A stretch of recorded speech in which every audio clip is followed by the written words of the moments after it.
কদিন আগেই কৃষকের ঘরে উঠেছে নতুন ধান। এরপর চালের দাম কমার কথা থাকলেও নানা অজুহাতে অস্থির বাজার পরিস্থিতি। অথচ গত বছর একই সময়ের চেয়ে প্রতি কেজিতে দাম বেড়েছে ৮ থেকে ১২ টাকা পর্যন্ত। খুচরা ব্যবসায়ীদের অভিযোগ, মিল মালিকদের অবৈধ মজুতের কারণে চালের দাম বেড়েছে। তবে এমন অভিযোগ মানতে নারাজ মিল মালিকরা। এ নিয়ে আরও জানাতে বগুড়া থেকে যোগ দিচ্ছেন সহকর্মী জজিফ হোসেন। জজিফ, বগুড়ায় চালের অবৈধ মজুতের কোনো অভিযোগ আছে কিনা, আর বাজার নিয়ন্ত্রণে কোনো উদ্যোগ কি চোখে পড়েছে?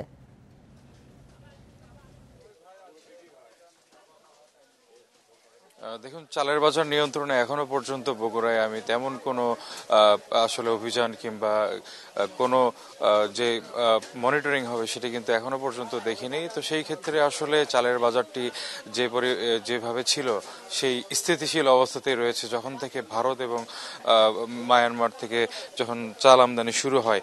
তো এখন বর্তমানে যদি আপনাকে কয়েকটি চালের দাম জানাই, তার মধ্যে কাটারি চাল বিক্রি হচ্ছে ৮০ টাকা, ৭৮ থেকে ৮০ টাকা, এবং মিনিকেট চালটিও কিন্তু ৭৮ থেকে ৮০ টাকায় বিক্রি হচ্ছে। এছাড়া আটাশ চাল বিক্রি হচ্ছে ৬৫ থেকে ৬৭ টাকা, এবং আরও যে মোটা চালগুলো বিক্রি করা হয়, যে মোটা চালগুলো আসলে একদম নিম্নবিত্ত থেকে শুরু করে উচ্চ মধ্যবিত্ত পর্যন্ত কিনা ক্রয় করে থাকেন, সেই চালগুলো কিন্তু আজকের বাজারে বিক্রি হচ্ছে আমি জেনেছি প্রায় ৬২ থেকে ৬৩ টাকা। অর্থাৎ গেল বছরের তুলনায় এবছরে প্রত্যেকটি চালের দামে আমি যেই ব্যবধানটি দেখেছি সেটি অন্তত ১০ থেকে ১২ টাকা পর্যন্ত বেড়েছে। সেই ক্ষেত্রে আসলে জেলা খাদ্য নিয়ন্ত্রক অধিদপ্তরের যিনি কর্মকর্তা রয়েছেন তার সাথে কথা বলে যেটি জানা গেছে, গেলবার চালের বাজার নিয়ন্ত্রণে জেলা প্রশাসনের পক্ষ থেকে কিন্তু প্রত্যেকটি মিল গেট থেকে কত দাম নির্ধারণ করা হবে, খুচরা পর্যায়ে কত, পাইকারি বাজারে কত, এবং ক্রেতারা কত দিয়ে কিনবেন সেগুলো কিন্তু তারা একদম বেঁধে দিয়েছিলেন। এবারে যেহেতু এই বেঁধে দেওয়ার কোনো সুযোগ নেই কিংবা বেঁধে দিতে পারছেন না বলে জানিয়েছেন জেলা খাদ্য নিয়ন্ত্রক অধিদপ্তরের কর্মকর্তা, সেই ক্ষেত্রে আসলে যে যেমন করে ইচ্ছে তেমন করে বাড়িয়েছে। তারপরেও আমরা এখানে যারা পাইকারি বাজারে চাল বিক্রি করেন তাদের সাথে কথা বলার চেষ্টা করেছি। তারা যেটি বলছেন যে আসলে ক্রেতারা যারা রয়েছেন সেই ক্রেতারা বারবার অভিযোগ করছেন যে এই চালের দামটি বেশি হওয়ার কারণটা কি।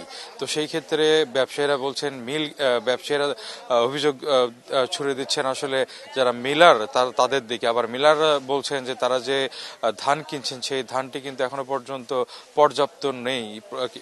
সেই ক্ষেত্রে তাদের আসলে যে আগামী দিনে যে প্রোডাকশন করবেন সেই প্রোডাকশনের মতো ধান তারা কিনতে পারেননি। এই ক্ষেত্রে আসলে বিপরীতমুখী একটা বিষয় আমরা দেখেছি।